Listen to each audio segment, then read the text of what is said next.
reports today that Iranians have dozens of negotiators.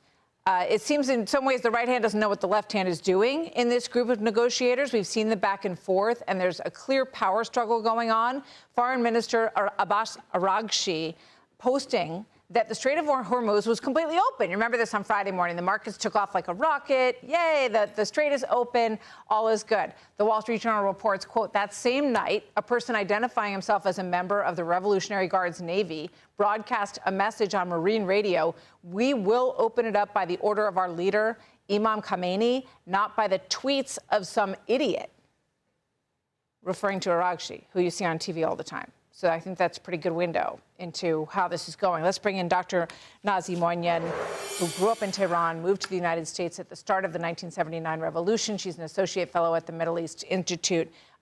Nazee, great to have you here. Thanks for having me back. So it is interesting, this piece that talks about the dozens of negotiators that have been showing up for these meetings. And it said, you know, in the past with the JCPOA, they might send like 5 people who had a very tightly crafted message.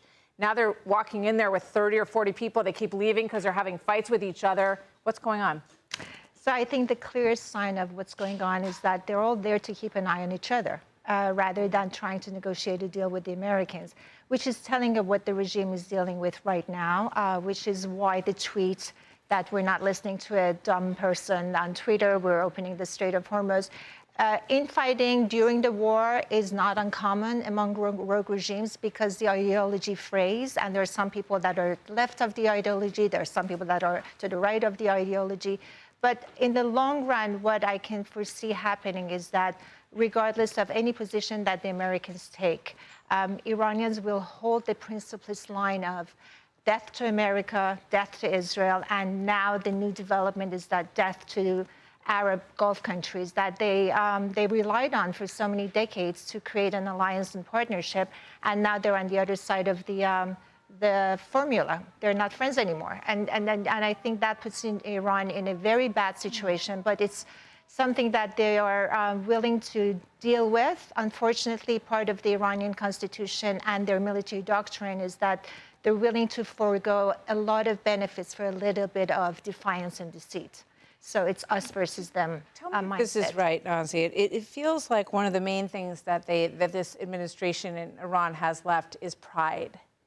And that, you know, what you hear from Pezeshkian is, we will never surrender. They want us to surrender. We'll never surrender. And it is sort of a different mentality, I think, than Americans are used to. You know, this talk about the negotiations. I'll give you this, you give me that. They're like, no, we will just never surrender. Explain that dynamic. So this defiance is a tool in the military, the regime's toolbox, is how they project power if they cannot win the battle in the theater of war with their guns and the Air Force.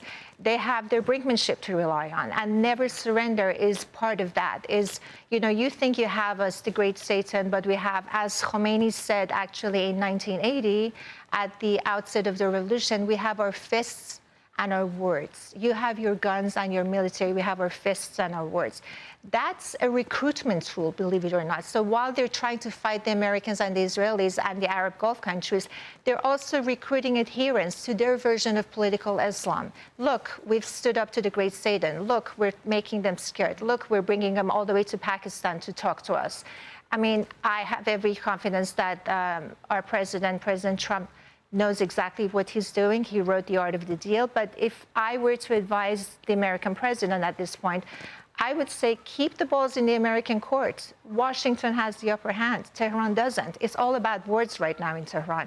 And I think we can stay the course and get to a good position. Now, by stay the course, you mean keep the blockade in place. Yes. For how long? So that's a great question. This is not my calculation. This is a great colleague of mine in Foundation of the Defense of Democracies, Miad, who said Iran has only 13 days of pumping oil and putting in the reserves. Beyond that, they don't know what to do with their oil, so they have to stop pumping. And once you stop pumping, you damage the oil infrastructure. So I would say for at least another month. Wait it out. It's interesting because President Trump was saying, you know, if you don't reach a deal, we're going to start blowing these things up. And then he also put in there over the last several hours, you know, we have time. We have time. We do have time. And time is something they're using against us, but we can use it against the Iranian regime. Yeah. All right. Thank you, Nazee. I always have 10 more questions for you. But we'll do it next time. Good to see you. Thank you. Nice Thank you, Dr. Nazee Moinian, joining us this afternoon. Be sure to like and subscribe for all the Fox News latest on YouTube and catch full shows streaming now on Fox One.